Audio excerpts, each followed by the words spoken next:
Et vous voyez, la gloire, nous parlons de prédestiné à la gloire. Pourquoi ce thème? Eh bien, parce que la gloire est notre héritage en tant qu'enfant de Dieu. Hélas, je dis bien à cause de l'Ancien Testament, et à cause de la conception erronée que certaines personnes ont de Dieu, aujourd'hui, les personnes pensent que quand on parle de gloire, eh bien, cette gloire-là, on va simplement la vivre au ciel. Non, ce n'est pas vrai du tout. Ce n'est pas vrai. On verra que la gloire est même multifacette et qu'il y a des dimensions insoupçonnées dans sa gloire. D'accord? On le verra. Mais vous savez, quand vous lisez la Bible avec grande attention, quand vous prenez plaisir à sonder les Écritures, à comprendre quelle est la sagesse de Dieu, quand vous avez l'intelligence et la sagesse de poser des questions intelligentes et sages à Dieu, il vous répond clairement. Vous savez, il y a une chose claire. Dieu ne peut pas nous avoir sauvés pour nous rendre heureux au ciel. Impossible. S'il le faisait, si c'était le dessein de Dieu, alors Dieu serait un mauvais Dieu. Dieu ne peut pas nous avoir rachetés, nous laisser sur la terre seulement pour attendre qu'on arrive au ciel et qu'on porte des couronnes. Ce n'est pas possible. D'ailleurs, la prière que le Seigneur Jésus enseigne, il dit, quand vous priez, dites que ton règne vienne et que ta volonté soit faite sur la terre comme au ciel. Dans le dessein, le désir de Dieu, c'est que nous puissions sur terre expérimenter, d'accord, sa volonté parfaite à notre égard.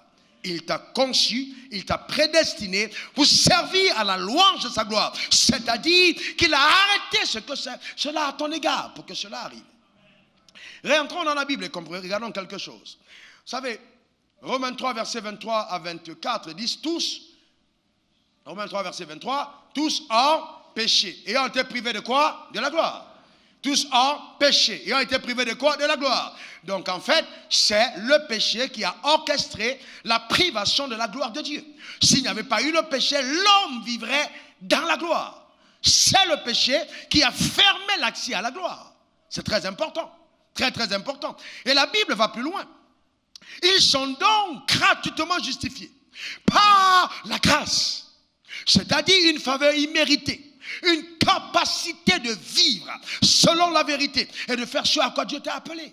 C'est ce que la grâce veut dire. Il nous a justifiés par la grâce, par le moyen de la rédemption qui est en Jésus-Christ. Ça veut dire que si le péché nous a privés de la gloire et qu'il nous a justifiés et qu'on est déclaré non coupable, alors cette gloire devrait revenir. Elle devrait être notre portion. Donc vivre hors de la gloire devient une illégitimité. C'est quelque chose d'illégal. Parce que le péché qui était la cause de la privation de la gloire a été ôté. Donc toute personne née de nouveau est donc candidat pour accéder à la gloire.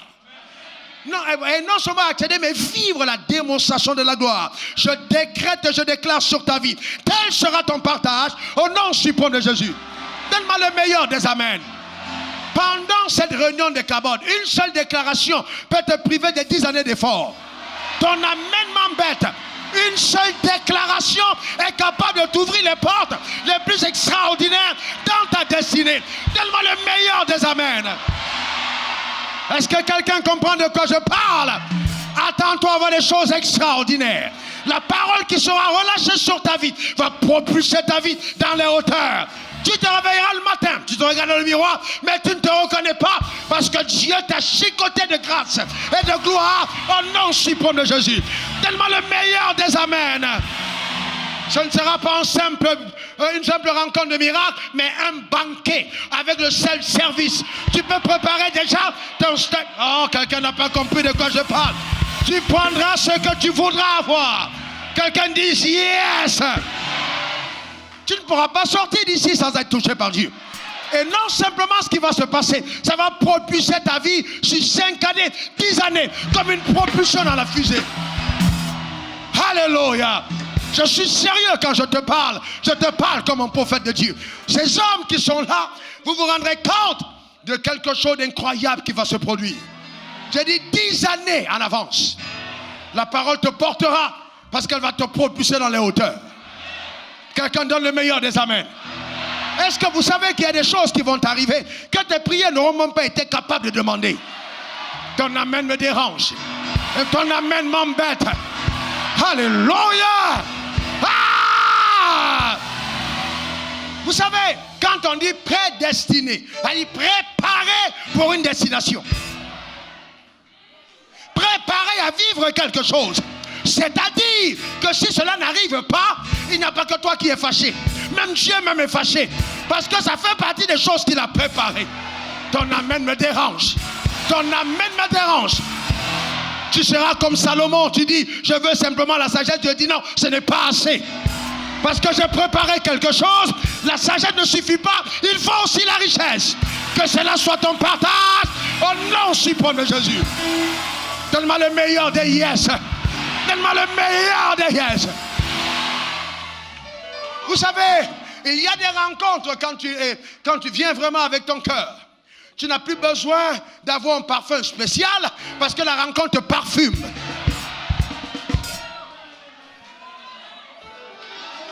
Je dis, tu vas voir des choses que tu n'as pas imaginées. Quand on parle de privation de la gloire, ce n'est pas simplement privé du ciel, non.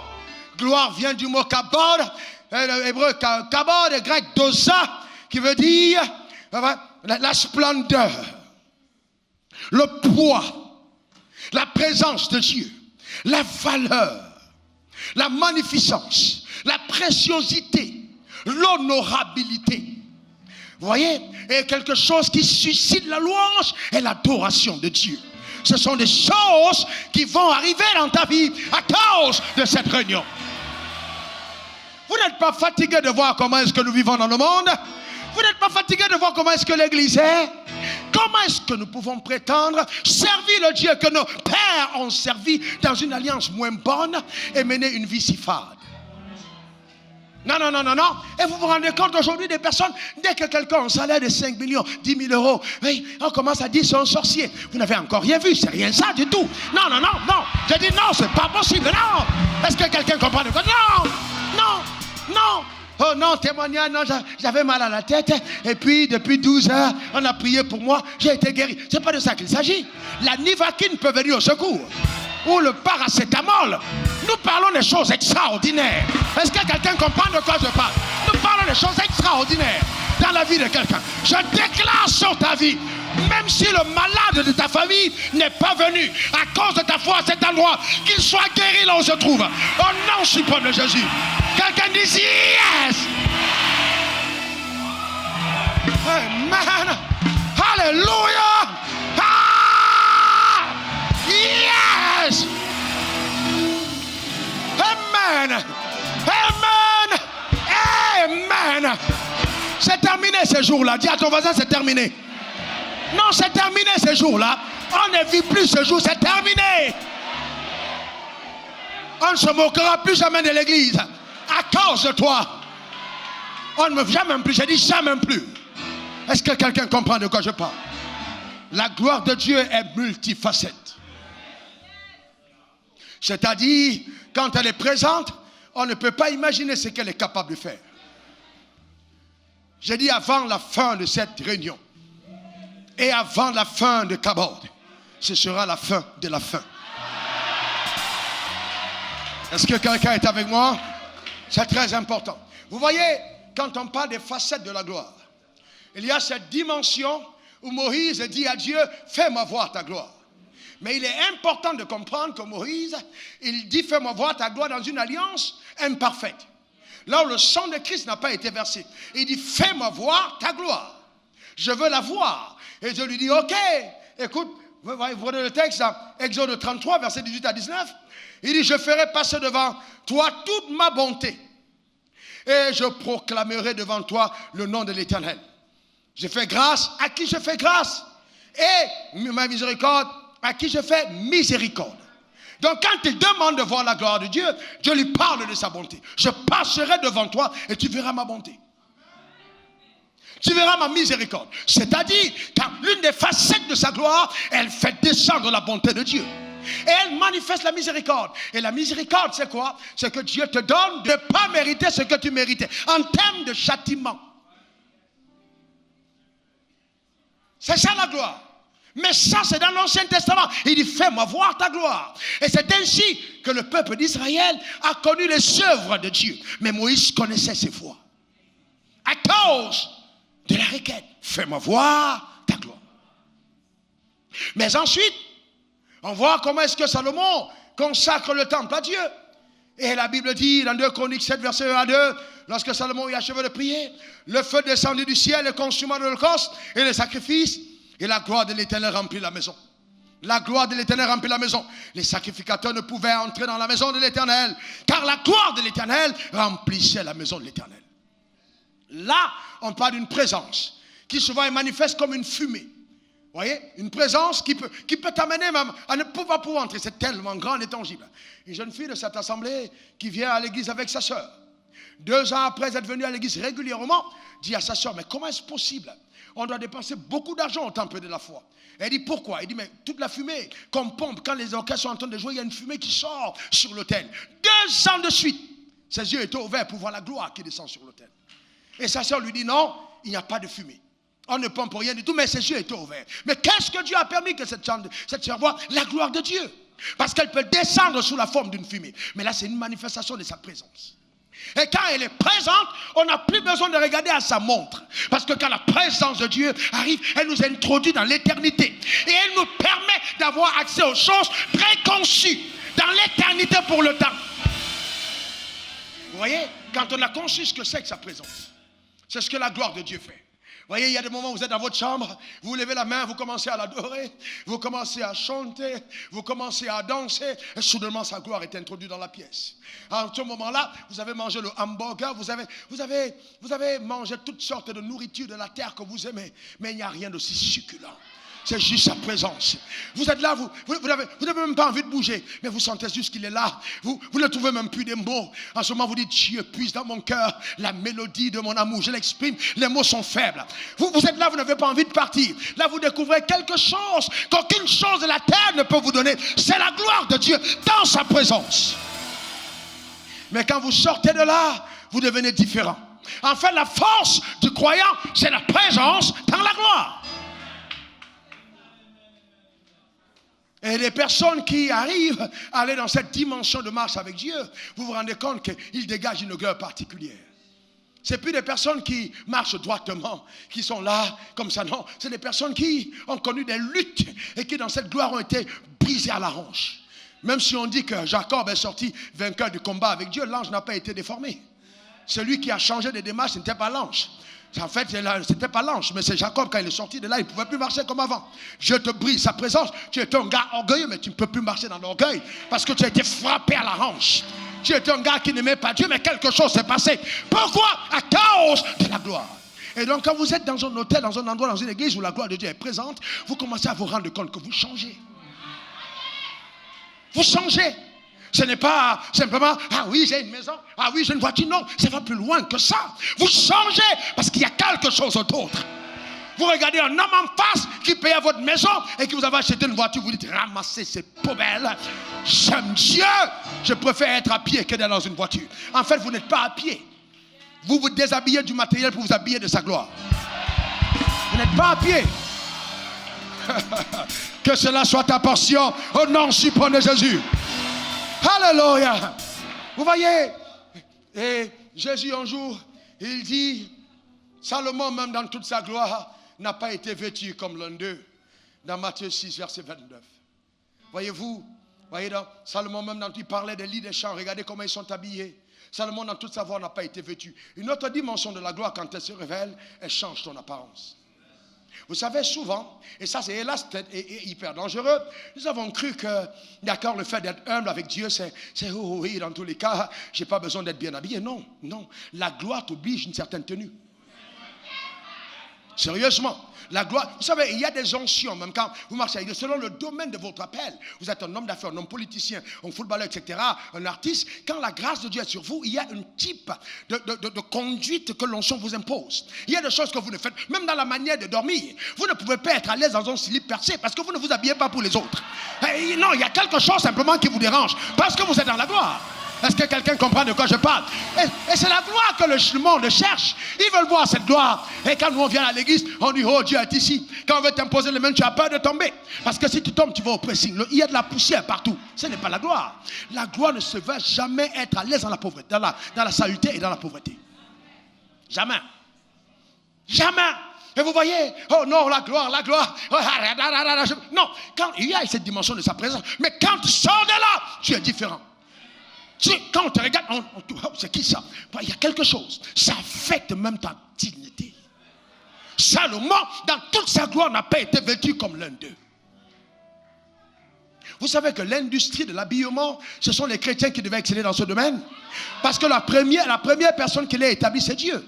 C'est Dieu qui a établi l'industrie de l'habillement. Il a coupé l'animal, il a battu une alliance, il a couvert la peau, et il a dit, là, vous êtes vraiment couverts. Vous êtes vraiment habillés par la gloire. Ça n'a rien à voir avec nos chrétiens contemporains. Oh, la foi est dans le cœur. Alléluia. C'est dans le cœur. Mon habit est ici. Ma foi est dedans. Alléluia. Amen.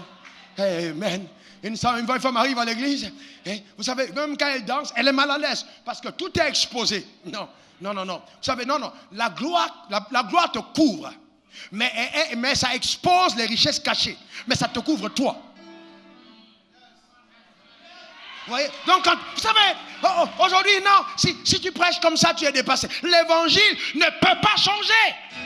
Le monde évolue, le monde se pervertit, mais la vérité demeure la même. Car Jésus est le même hier, aujourd'hui et éternellement. Qui t'a fait croire que si tu t'habillais normalement, tu étais dépassé? La gloire affecte ta manière de t'habiller.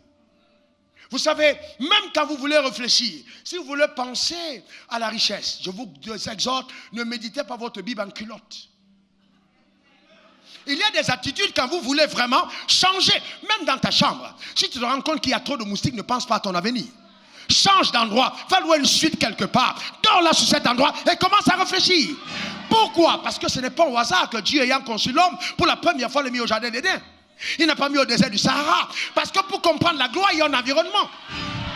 Est-ce que quelqu'un comprend de quoi je parle? Il y a un environnement qui te permet de le comprendre. Est-ce que quelqu'un est avec moi? Il y a un environnement.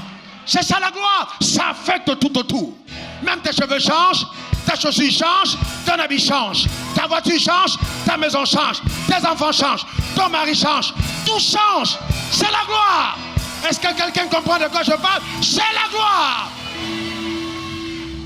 Ce n'est pas prendre tout l'argent pour venir donner à l'église. J'ai pris tout mon argent tout le temps. Non. La gloire te permet de manger un peu de ton argent. Une partie à Dieu, une partie pour ta maison. Achète de belles montres à ta femme, de belles chaussures. Il n'y a pas de problème à ça. La gloire, ce n'est pas aller chercher des choses moins chères. C'est pas vrai. Vous savez une chose? Vous savez, quand vous achetez les choses moins chères, vous dites que vous avez trop d'argent. Ce n'est pas l'économie. C'est gaspiller de l'argent. Ah non, mais comment est-ce qu'il peut porter, il peut porter une chaîne de 2 millions. 2 millions de francs, c'est quoi? C'est rien du tout. J'ai dit bien rien du tout. Est-ce que quelqu'un comprend de quoi je parle? Certains d'entre vous faites partie de la nouvelle génération de personnes. Est-ce que quelqu'un comprend de quoi je parle? C'est-à-dire, papa Billy arrive ici, tu dis non, il ne prend pas l'avion. J'envoie mon avion le chercher. Est-ce que quelqu'un comprend de quoi je parle? Je relâche cela sur ta vie au nom suprême de Jésus. Donne-moi le meilleur de tes amens.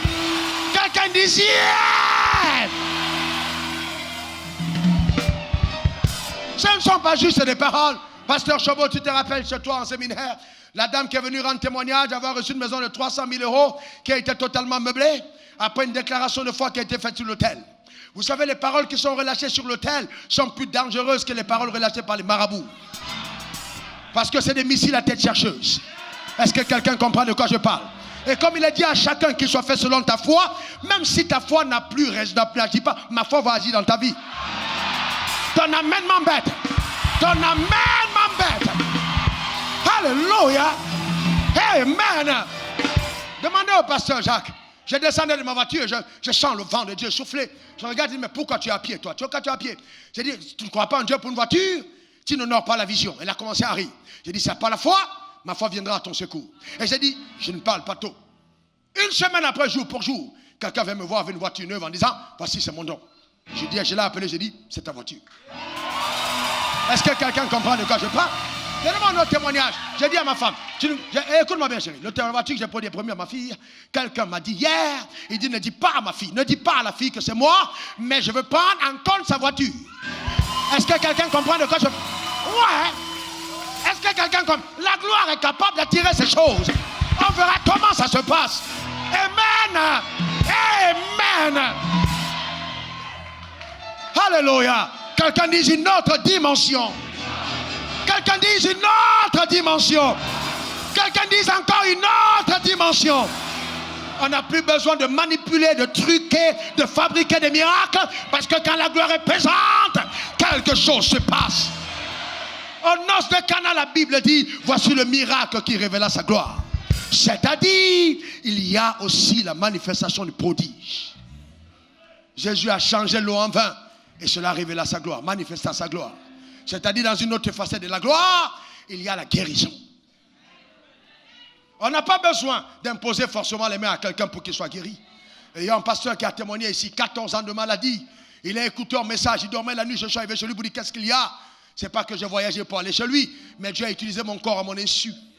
Je suis arrivé chez lui et il m'a dit, je suis malade. Il dit, donne-moi ta main. Il a donné la main. Je dis, lève-toi. Il s'est levé, il est venu ce lendemain guéri de 14 ans de maladie dont on ne savait pas l'origine. C'est aussi ce que la gloire de Dieu est capable de faire. Écoutez-moi très bien, on vous a longtemps dit que vous étiez condamnés. Maintenant, je condamne ceux qui t'ont condamné. Ton amène m'embête, ton amène m'embête, ton amène me dérange. Je déclare que ceux qui sont condamnés, qui t'ont condamné, sont obligés maintenant de venir faire la paix avec toi au nom suprême de Jésus. Quelqu'un dit yes! C'est ce que la gloire de Dieu est capable de faire. Il accomplit aussi des miracles. Un musulman qui arrive dans mon bureau accompagné d'un de nos fils, et alors, il vient malade, piqué par un papillon. Il arrive au bureau et il dit, j'ai fait tous les scanners, rien n'a pu être détecté. J'ai dit, assieds-toi, j'ai un meilleur médicament pour toi. Je lui présente Jésus-Christ, j'ai dit, Jésus va te guérir. Je pose une huile d'encens sur sa bouche, sur son cou, et je commence à prier. Et j'entends le Saint-Esprit me dire, dis-lui que la personne qui en veut à sa mort mourra. Alors je lui dis, la personne qui en veut à sa vie mourra. Donc je lui dis clairement cette parole. Et j'annonce que toutes tes affaires qui étaient bloquées seront débloquées. La même nuit, il a un songe où un chat vient dans sa chambre, le griffe, et il se réveille, l'œil est rouge. Il se rendort, et dans le même songe, il voit comment est-ce que le chat est en train de fuir. Le lendemain, quand il se réveille, la bosse a disparu. Il appelle son ami, il lui dit, votre histoire est sérieuse. Il ne croyait pas, il dit, la bosse a disparu. Mais j'avais dit, Jésus le fera pour te montrer qu'il est le chemin à la gloire. Il vient, il était tellement content, tellement. Et ceux qui l'avaient, il était déconnecté des hommes d'affaires depuis 2007, le rappellent 2 jours après. À moins de 5 jours, une semaine, il était en Chine. Pour son premier voyage d'affaires, je ne sais pas s'il est déjà rentré. C'est ce que la gloire est capable de faire. On n'a pas besoin de fabriquer, on a juste besoin de croire que le Dieu auquel nous croyons va nous en réserver des surprises. Donne-moi le meilleur amen. Cela arrivera dans ta maison. Alléluia. La gloire est l'expression visible de la splendeur, de la puissance, de la richesse, de la grandeur du Dieu vivant que nous servons. C'est ça la gloire. La gloire, c'est plus que la nuée qui se manifeste. Non, c'est pas possible, c'est plus que ça. Elle est la révélation parfaite de l'essence de Dieu, c'est-à-dire ce que Dieu est. La gloire révèle Dieu, qui est vraiment Dieu. Elle est la parfaite révélation de l'essence de Dieu. Ce qu'il fait et ce qu'il est capable de faire. C'est ça la gloire. Le vrai problème, c'est que beaucoup d'entre nous avons cessé de croire. Mais, comme Jésus lui-même a dit à Marie et à Marthe, ne t'ai-je pas dit que si tu crois, tu verras la gloire de Dieu. C'est-à-dire, les œuvres de cette gloire sont visibles par ceux qui croient. On ne t'a pas demandé d'avoir de l'argent, on t'a demandé de croire. On ne t'a pas demandé d'être assistant pasteur, on t'a demandé de croire. On ne t'a pas dit d'être bishop, on t'a demandé de croire. Certaines personnes pensent que ça ne marche pas parce qu'ils ne sont pas prophètes. Ce n'est pas la condition pour voir la gloire. Ce n'est pas changer de titre et changer d'assemblée. C'est changer de cœur à l'égard de Dieu. C'est qui te donne d'avoir accès à la gloire. Et je veux te dire ici, investi du pouvoir que le ciel m'a conféré, en accord avec les généraux de Dieu dans la maison, qu'à partir d'aujourd'hui, que tu le veux ou non, les jours qui arrivent t'apportent de couleurs nouvelles. Je dis tes couleurs de couleurs nouvelles. Une splendeur parfaite au nom suprême de Jésus. Donne-moi le meilleur de tes amens. Donne-moi le meilleur de tes amens. Car Dieu révèle sa gloire par ses œuvres. Certains d'entre vous, pasteurs, vous verrez déjà entrer dans votre église. Vous n'avez pas imaginé que Dieu les enverra. Quand le pasteur Ophine m'a rencontré pour la première fois et qu'il a semé 1500 euros, si mes souvenirs sont inexacts, tu arrêtes, 1500 euros dans le ministère, j'ai prié pour lui à distance, je ne le connaissais pas.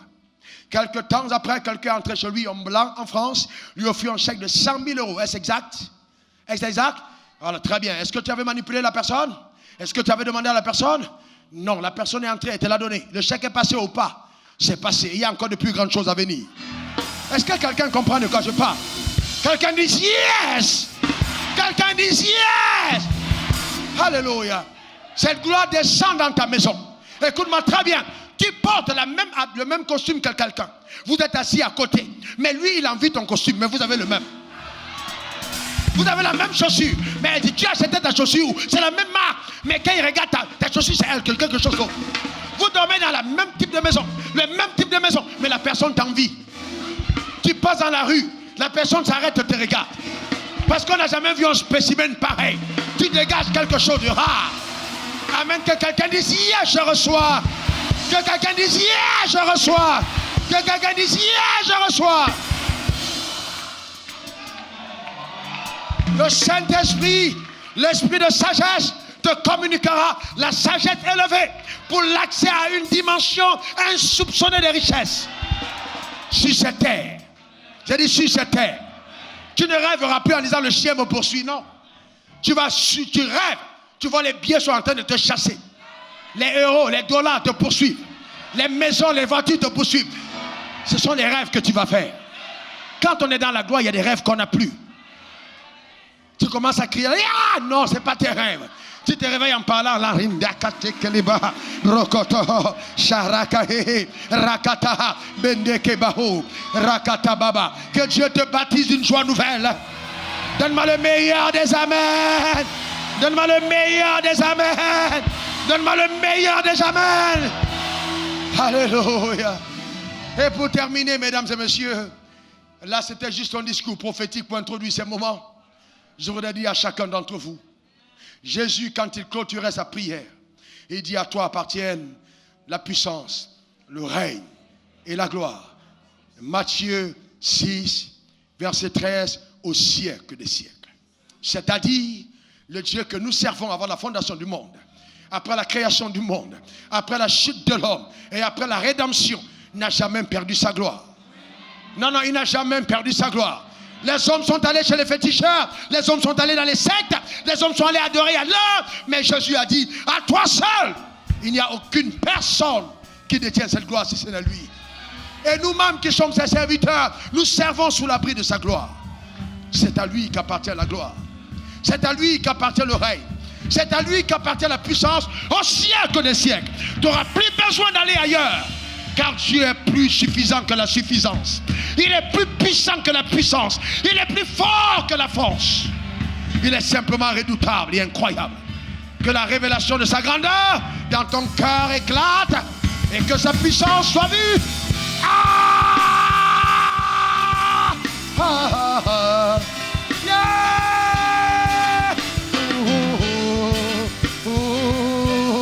Yeah! Je veux chanter, je veux chanter, chanter dans ta présence.